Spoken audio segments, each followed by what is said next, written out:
What's going on? It is Adam. Welcome back to Bringing It Backwards, a podcast where both legendary and rising artists tell their own personal stories of how they achieved stardom. On this episode, we had a chance to chat with Matt of the band Kublai Khan over Zoom video. Matt was born in Indiana but raised in North Texas, and he talks about how he got into music. Started off on the drums in high school, was the drummer of his first two bands, ended up then becoming the singer, and that's when Kublai Khan formed. He talks to us about the first show that Kublai Khan ever played, which was a sellout show right across the street from his high school at a Boys and Girls Club. He tells us about getting signed to Artery Recordings and kind of the bad experience that they had over there, and then eventually signing with Rise Records, and all about this new EP, which is called The Lowest Form of Animal. It would be amazing if you check out our YouTube channel and Facebook page. We've got a ton of interviews up there, video interviews with a bunch of different artists. Over 1,000 interviews are up there. It'd be awesome if you subscribe to our channels, like us on Facebook, follow us on Instagram, Twitter, and TikTok at Bringing Back Pod. And if you're listening to this on Spotify or Apple Music, we would love it if you follow us there and hook us up with a 5-star review. We'd appreciate your support if you follow and subscribe to our podcast, wherever you listen to podcasts. We're Bringing It Backwards with Kublai Khan. Our podcast is about you, man, and your journey in music, and we'll talk about the new EP you have coming out as well. Cool. Sounds good. Awesome. So first off, why don't you talk to me about where you were born and raised? Well, I was born in Indiana, but I really don't remember too much of that. I moved to Texas when I was about 2 or 3, somewhere around there. Okay. And that's all I really remember. I remember very few things about Indiana, but I was raised in Texas. So that's where my grandma lived and everything, and that's where me and my mom moved. And okay. I'm glad we moved there instead of stayed in Indiana, to be honest with you. Yeah. Well, tell me about what part of Texas were you in? Was that in Sherman where the band started? Yeah, I was technically in the town next door. It was called Denison, but it's all the same shit. We said we were from Sherman because Sherman was the county seat, and it just made more sense. More people knew where Sherman was than Denison. But looking back on it now, if I would have known that the band would have gone a little bit further than, what we had planned on, I would have just said Denison, because once you leave Texas, nobody knows where the fuck Sherman is either. So I'm not going to lie. I had to check to see where it was myself. Yeah, it's more north. real It's small north, town. right? It's like a border. Yeah, it's right on the Red River. Okay, in Oklahoma? Oklahoma. Right on. So what was it like growing up there? I mean, was it a small town? Yeah, it was. I think the population, by the time I moved out, was about 18,000 people. Wow, that is really small. Yeah, it was a trip. Really wasn't too bad, but it's growing. Things are booming. Uh-huh. The more that Dallas starts to expand and they move the Metroplex northward, they're going to eventually build everything up to the Red River, I would assume, especially with them putting the new casinos in right across the river, because it's pulling all kinds of money to those areas that really didn't have too much money to begin with. That's interesting. Yeah. And Dallas is massive. I have family there, and it's crazy to think like how big like Dallas Fort Worth area is. Like, oh yeah, Dallas is busting at the seams. Oh yeah. I mean, it could take you nearly over an hour, right, to get across like from one end to the other. Yeah, it's crazy, man. I used to work and live in Dallas, and I would, on paper, my job was only about 10 to 11 minutes away, but it would be rare that it wouldn't take me less than 40 to 45 minutes to get to my job. Oh, wow. Just the traffic is that bad, huh? Yeah, there's just that many people on the road at all times. It's crazy. Yeah. Well, in Sherman or the outskirts of it, what was the music scene like? It was actually thriving, man. It was pretty crazy. We had several little venues. We had a lot of national acts come through over time, and you'd be shocked, man. The first show that our band ever played, we played at the Boys and Girls Club across the street from my high school, and it sold out at 300 people. So it was but that was collective. That was Sherman, Denison, South Maid, Sadler, Durant, everybody from Oklahoma coming down. Like, it was a pretty wide group of people, man. People wouldn't think that there'd be like that, but you go flipping over some rocks and there's a lot of bugs, Yeah, and I mean, you said that was your first show to sell out 400 tickets. That's huge. Yeah, it was a wild one, man. And I'd been in 2 bands previously, and man, we couldn't even get 10 people to give a shit about us. But that was back when Myspace was a thing. So we recorded 3 songs under Kublai Khan first, and then we released those. And there were people all the way up into Dallas that were listening to that shit, and it kind of set off pretty quick. And yeah, that first show, because we weren't even really going to play shows, but there was a little bit of buzz. So when we played it, we got on it with a couple other bands that had a pretty good draw out in the area. And yeah, I wish I still had the photos, man. They're probably somewhere lurking around, but it was a wild time to see that first show. I was still in high school, man. Got out of class and went and played that show. Really? What year in high school were you? I was a senior. Okay, but still, I mean, to leave your school and go across the street and play a 400 seater or 400 capacity. Yeah, room, I mean, it's crazy. Yeah, I mean, it was, like I said, it was a boys and girls club. It was two separate rooms that were conjoined, and yeah, man, it was definitely nothing that we had expected, because the VFW was the main place to play, and there was a pop punk band from Sherman called Kid Liberty. Oh, I know that band. They were pretty, I know the name. Yeah, they were pretty big there for a minute, man. And they fucking packed that shit out in that VFW, and that was way bigger than the fucking Boys and Girls Club. And we eventually migrated over to the VFW in Sherman and started playing there with them. Mm-hmm. And that's when things really started to crack off, because we'd have, like I said, people coming from Dallas and Fort Worth, driving an hour to come see us. And this was fresh out of high school kind of shit, so it worked out pretty well. Yeah, that's incredible. Well, how did you get into music originally?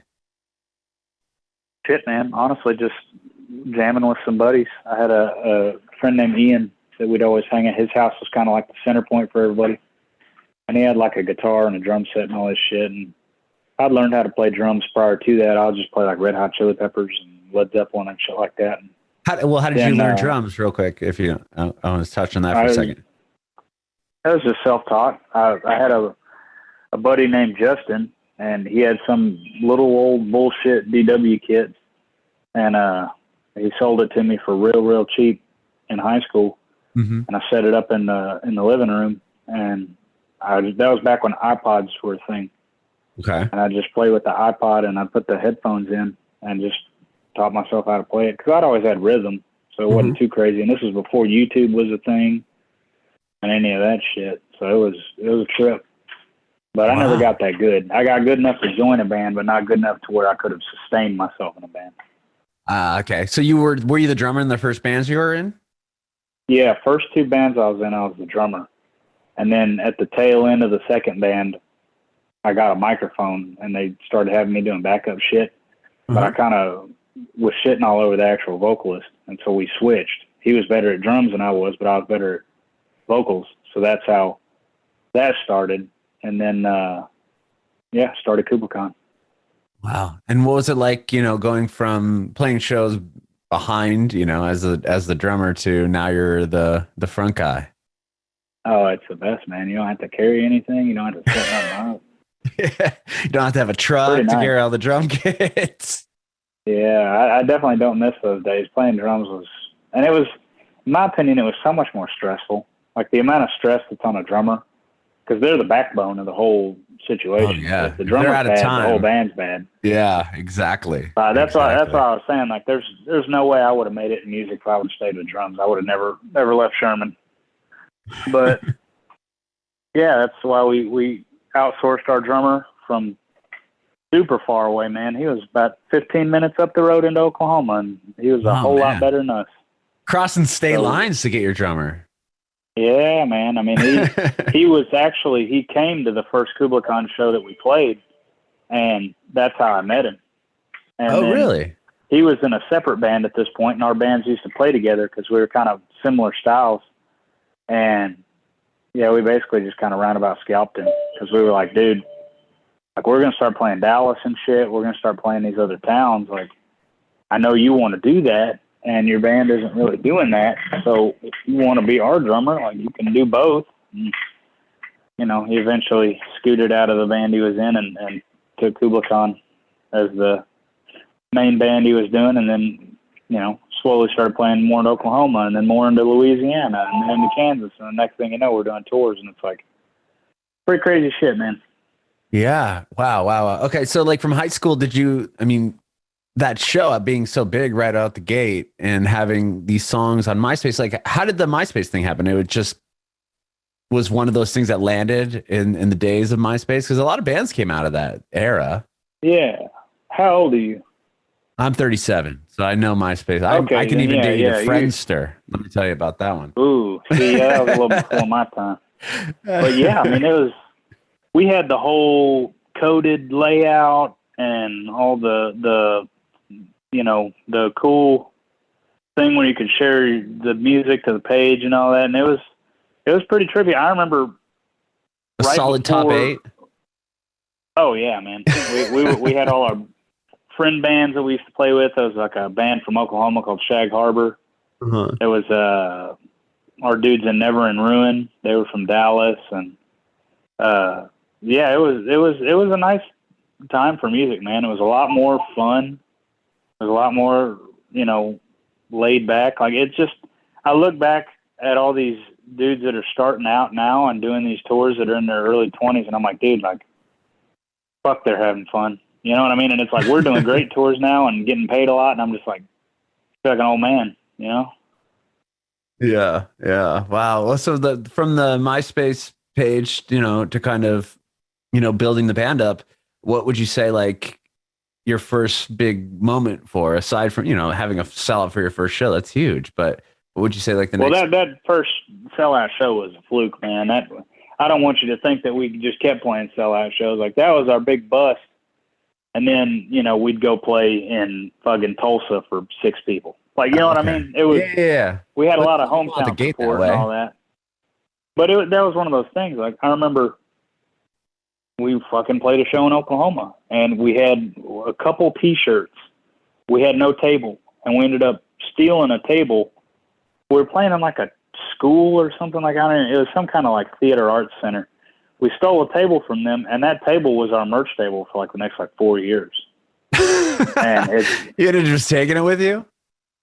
Yeah, and I mean that table, I'm pretty sure it went all the way up to Seattle with us at one point. Like it was just the whole thing. It's got some road miles. That's band. Funny. Oh yeah, like we never planned on any of this, and there was never like we're gonna do this and we're gonna get big. It all just kind of just like tripped over itself, and then next thing you know, it's like it just kind of happened. It's like getting somebody knocked up is the best way to describe like how this band came about. You know what I mean? None of us had a plan. We still don't have a fucking plan.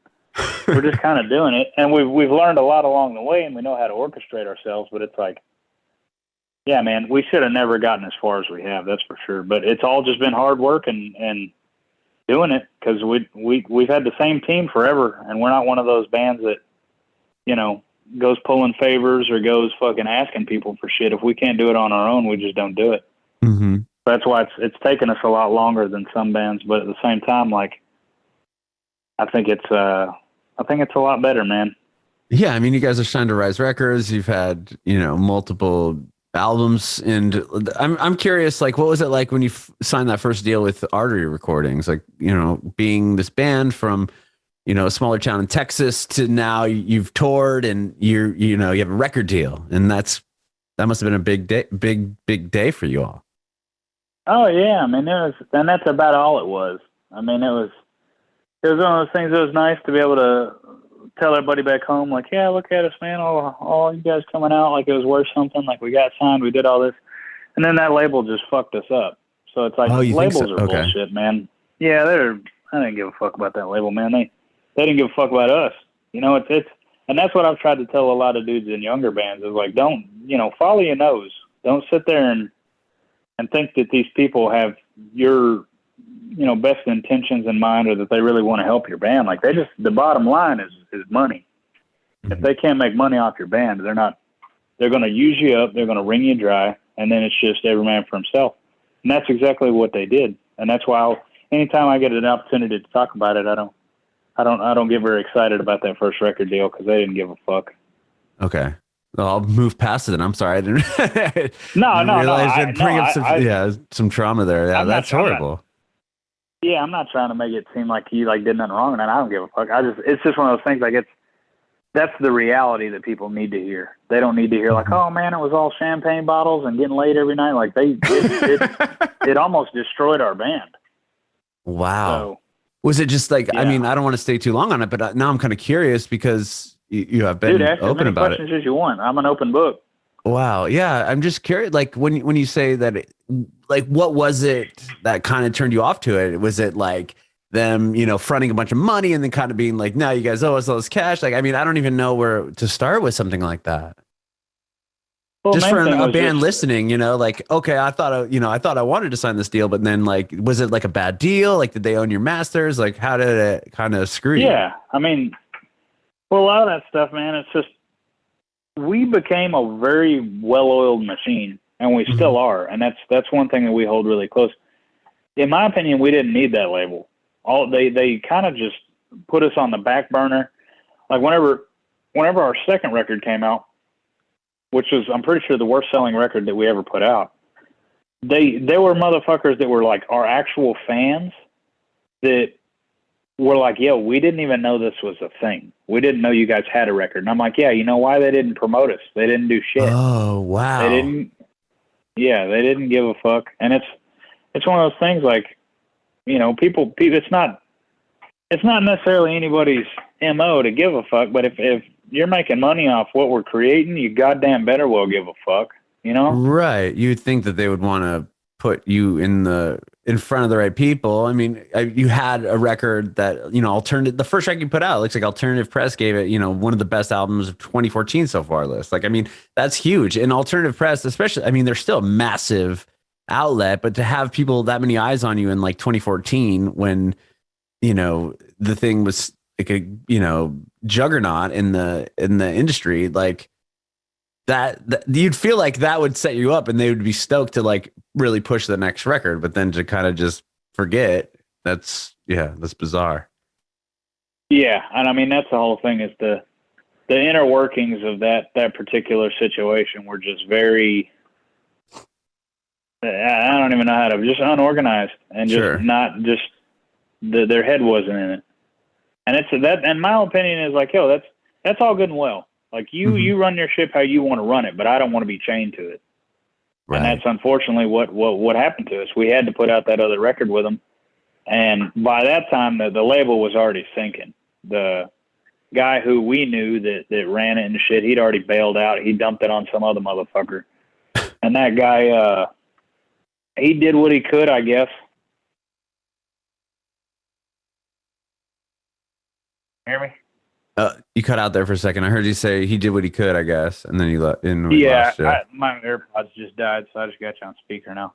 Oh, okay. But yeah, no, he did what he could, and I mean, he came out to one of our shows in California, and he tried taking all the credit for it. He like was talking to me and shit, and was like, "Oh man, I'm just so glad like all this happened. Like we're doing so good, like all this stuff. Like, is there anything we can do for you guys?" And I just told him straight up, I was like, "Bro, you're fucking up us. Like, you're not helping us out at all. Like, why are you talking to me like this? Like, you fucking came in here and saved the situation, man." I was like, "Look around at this show. Look at how many motherfuckers are at this show. It's fucking nobody." I was like, "We're not in a position to be fucking, like I said, like popping champagne bottles and acting like this is some shit. Like, you got handed a sinking ship, and I'm not gonna go down with it." Sure. And it sounds like you only had a 2-record deal, so at that point you guys could just wash your hands of the whole thing and start over, or not start over, but carry on your way without having that anchor on you.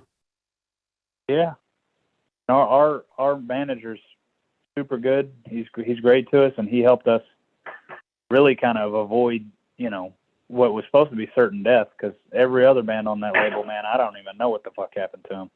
I know they got acquired by like Warner or something at one point, or I think maybe they just bought them and dissolved everything out. I mean, I have no idea what happened on that end, but because you were it was a part of Raze and Ty, I think, right, originally, with like Fearless, and there's a bunch of bands, I think, but there was like a umbrella of like a lot of those like similar labels to Artery, and then I don't know what happened. I think maybe that one just kind of went under or got bought out, or I have no idea.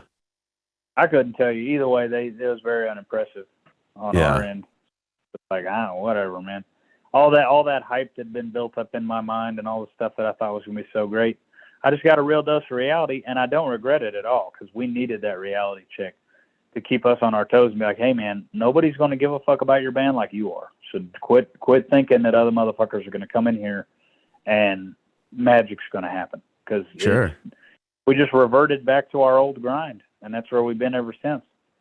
I mean, even with Rise and stuff like that, like, they've been a whole lot better to us. But if I'm being 100% honest, like, I don't particularly know who even is at the label now, you know? Mm-hmm. Yeah, I was going to ask you, were you skeptical when it came to signing another deal? Yeah, I'm always skeptical, man. And that's one of the things. If it's just the reality of the situation. If people get offended about it, they're not too deep in this industry, man. Every person that I meet, unfortunately, I don't know.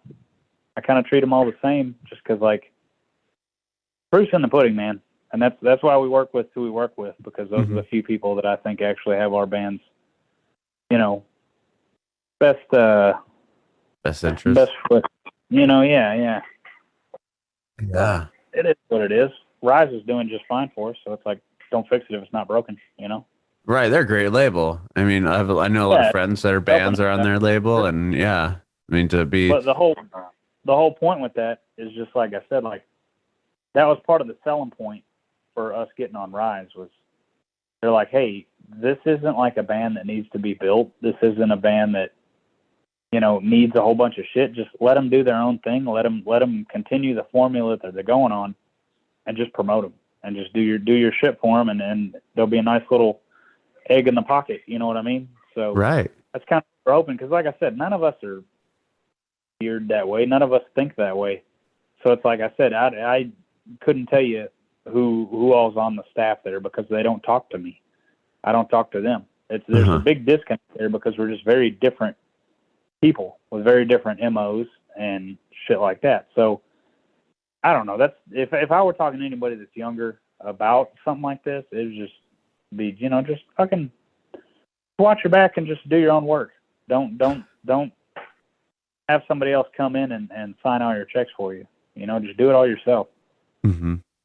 Yeah, no, that's great advice. I'm going to ask you a similar question, or I'm going to ask you pretty much the same question at the end of this interview, because that's always how I end it. But I'm curious, like, when it comes to, you know, you get on Rise, and I'm sure you got what they looking at some of the tours that you've done, and in tours that one that you currently are going to start here pretty soon.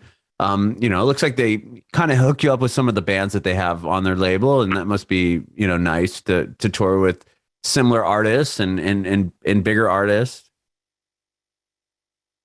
Oh yeah, I mean, and we're not picky really when it comes to tours. We'll tour with anybody and everybody. It's what we've usually done, and yeah, I mean, as far as touring with bands on the same roster, like, that's always a good thing. You know, business is business any way you want to look at it, and if it kills two birds with one stone to have both of us on the same package, fine with us. I just want to be on the road. I don't give a fuck who it's with or who's, you know, taking care of all of it, just as long as it happens.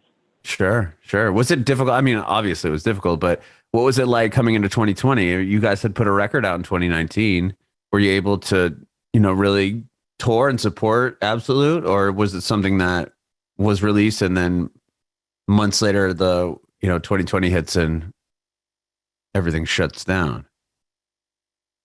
Yeah, I mean, we didn't really get to do a whole hell of a lot off of it, which is whatever. You know, I don't think anybody particularly expected this situation to happen, but it was a real kick in the nuts. Yeah. But I mean, it's one of those things, man. Like, you just can't let it disrupt the formula. Like, just it's an unfortunate situation, man, and it's one that I think could have been easily, you know, circumvented, but I don't make the rules. So sure. What about with this, like, with the new EP? Was that something that had been started after 2020? And did you guys work on that, like, you know, within the past year and a half, or was the record something that you had kind of going and then 2020 happens and then you're like, okay, now what? Nah, we just wrote it in the middle of the pandemic. Because that's the thing, is we don't really write music. Like, we don't have stuff that we have done. Like we go to the studio with some like vague ideas, and we just write these records in the studio. So that way it's just, there's no big, long, drawn-out process. Interesting. Most of it happens within a matter of a week to 2 weeks. You know? So you just have ideas that you guys come and go, okay, we have a handful of ideas. Let's book some studio time and go in and see what we can turn out? Yeah, that's literally been the last 4 records. Wow.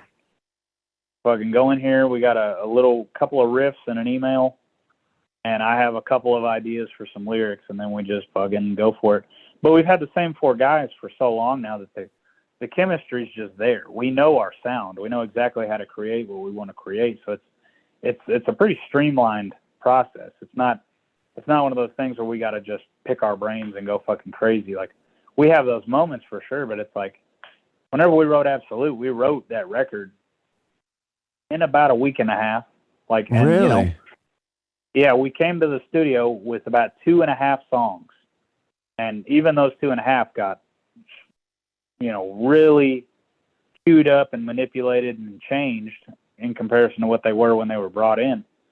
So it's like, I don't know. I know a lot of bands that they'll spend a year to 6 months writing a full record. And it's like, we can't do that. The only album we ever did that with was the one that was the least successful record we've ever done. And then the most successful record we've ever done, we wrote it in a week. So it's like, wow. The way that we operate, it's just better if we just go in and give all our time and just write it all at once rather than try and drag it out over time. You know what I'm saying? Sure. Yeah. I mean, you guys, it sounds like you have a formula where you have some stuff and then you can go in and actually focus on writing the record together. Yeah, exactly. Like we know our sound. We know what people want to hear. We know what we want to do, and you just do it. There's no big secret to it, you know? Yeah, but a lot of bands can't do that. I mean, I would imagine it being hard. If it was me, I'm not a songwriter or anything, but like going into the studio and being like, okay, we have this time booked. Like, what are we going to do? I'm sure a lot of people are probably thinking like, well, like I have to go in there like ridiculously prepared and know exactly what we're going to do. And you know, and have everything really, you know, have all your ducks in a row, but to go in there and just kind of write and create, that's really an interesting way to do it. Yeah. I mean, it's definitely not the, I don't know if normal is the right word, but it's different strokes for different folks. There's a lot of bands that couldn't do that. And there's a lot of ways that other bands write that we functionally couldn't do it. Like the 4 of us together are better than just striking while the iron's hot. And that way we can pump out a lot of stuff when all the ideas are very warm. But like, yeah, if we came in the studio with 20 fucking tracks, I'd be like, no, we're not doing this. Like, this is too much. Like, streamline this shit. Pick out fucking 4 and focus on those. Like it, and we've never done that. We've never written that way. Like, the closest we've done to that is probably a month or 2 before we go to the studio. We'll start telling our guitar player, Nolan, like, hey, start writing riffs. And we'll just have email after email of, like, I think last record for the one we did for the EP, we had like 40 or 50 just little looped riffs. Just here's a chuggy one, here's a fucking stringy one. And then we usually will find about 3 riffs that complement each other. And that's a whole song. Then you're done. You just stitch them together. You find the transitions. You make it cool lyrically. You do all stuff. But if people really break down our music and listen to it, it never goes above about 2 to 3 riffs. They're just played differently on the drums, or they're muted on the guitar this time, or, well, this time it's just bass. Like, it's all the same shit, man. You know what I mean? It's really, really simple stuff. But that's how we've kind of carved ourselves out, is we never had a second guitar player. We were never able to have intricate leads or other stuff. We had to just focus on, well, what can we do rhythmically that's exciting? So that's what we did. We just treated the bass player like it was a second guitar player and just focused everything we have on the groove. I love that. I love that. And the song, the most recent one you guys put out, Swan Song, you've got the singer from Terror on there. Yep. Tell me about that. How that relationship form, and how is it getting Scott on the song? I mean, it was badass, man. He's a cool ass guy. Like we supported them on a tour a while back. It was before the pandemic and shit. Okay. And we were on tour with them when the lockdowns, I guess, started. We you were on the road. Yeah, we played 2 shows in the lockdown. Like the country was locked down. 2 more days, we still played shows. How did that happen? And then the whole world shit. Just fucking promoters being like, yeah, we have to pay you, and we're not gonna not have these shows because otherwise I'm not paying you out of my pocket. So, not naming any names or saying any stuff, but it's just like, just stuff happens. We were able to find the shows and play them still, and kind of. You ever seen Independence Day when they're trying to spaceship out of the bigger spaceship and the doors closing and they make it out right at the last second? That's what it's felt like. Okay. Were you I guess I don't really want to ask exactly where you were at in the country, but once everything started closed down, did you know you sold a certain amount of tickets and not that many people were at the show? Like, did you see any of that? Especially with those last 2. They were still fucking cracking off, man, because motherfuckers were freaking that they weren't going to be able to go to shows. That's a good point. The state we were in was one of the first states to shut down, but I don't think it was the first. And whenever people were getting told, like, hey, 2 weeks to slow the spread, we're going to do all this bullshit, people were just like, well, fuck, I'm going to be stuck inside for 2 weeks. Let's go out and do some shit. So they were still crazy good shows and all that stuff. And then 2 weeks turned into 2 fucking years. And then here we are. Right. I know. It's been wild. Well, it looks like you guys have done some shows since people, since shows have kind of came back, right? Oh yeah. We were one of the first bands in a lot of these areas to tour back, because when we did the first tour back that we did, I think it was in August. Uh-huh. Motherfuckers were telling us. Oh, wow. August 2020.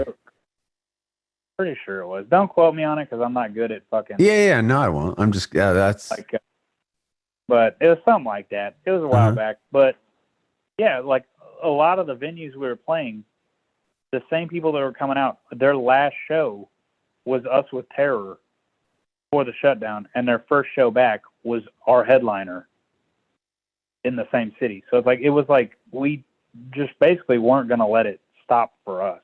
Right. As soon as it hit the green light, we were like, yeah, we're going to go back on tour. Like, we didn't want to stop in the fucking first place, but here we are, Mm-hmm.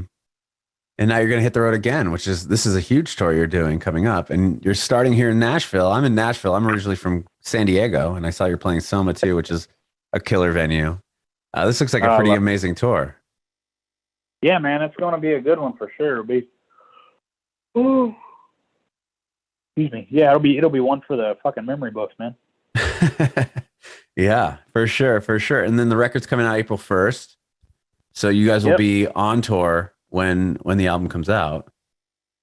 Yes, sir. I think that'll be the second day. First day, I think, is in Nashville. Yeah, it is. Yeah. So you play day 1 in Nashville, Brooklyn Bowl, and then you're playing St. Louis as the, record comes out. Yeah. Do you guys do anything like different or special for like a record? Do you do like the release? Is it like a release party, or is it just like, hey, we're here in St. Louis and the record's out today? Yeah, we've never had like a release thing. It's just whatever city we're in, there it is. You know what I mean? Yeah. We just put it out, and it's a lot different now because with streaming, it's like motherfuckers aren't driving in their car to the record store to go buy the new Kublai Khan record. Like, they'll just put it on their phone and listen to it while they jog, Right. So it's a whole lot simpler to have a release now and it be just worldwide. So it feels pretty good on that. We'll probably have some barbecue or something if we're in St. Louis, maybe to celebrate. But yeah, it'll be good, man. I'm excited about it. I got high hopes. It's just an EP. We'll see where it goes to, but it's a good tour to be releasing it on, and see where it takes us. That's amazing. Well, thank you so much, Matt, for doing this. I appreciate it, man. Yeah, I appreciate your time and your conversation, and it's been nice, man. Yeah, I got one more for you before I let you go. Yeah, sure. If you have any advice for aspiring artists. Oh man, let me think for a second, because there's always the stupid fucking cliche answers, of just like, oh, follow your dreams. Because really, if anything, one thing I would tell these motherfuckers straight up, and is this is something that now I'm only just now doing, but I wish I would have done 10 years ago, is focus on the band. Like, put your fucking balls into it and really make it work. But lock down a fucking trade or something too, like a career. Because like that was the silver lining of the pandemic, was I had never had enough time to get a real job. I'd only ever done construction and other shit like that because that's all I could do. So it was kind of like, you know, I came out of the lockdown with a barber's license, and now I can fucking work anywhere I want, wherever I want, and it's fine. I have a career for the rest of my life now, and it's going to make having the band a lot easier. So that's one thing that I feel like motherfuckers don't tell you that really helps, is like, focus on your band, but also focus on your future, because you could end up like me 10 years down the road whenever the fucking world shits the bed and you get told your tours are done, so your income's over, and you start bagging groceries at Kroger. There's no shame in that. I did that, and there was no shame with it. Like I said, I'll work any job ever, but it's like it was a wake-up call and a reality check that I desperately needed. And now I'm working on getting my second license with a tattoo apprenticeship. So just as long as these motherfuckers just don't stop working, I'm good.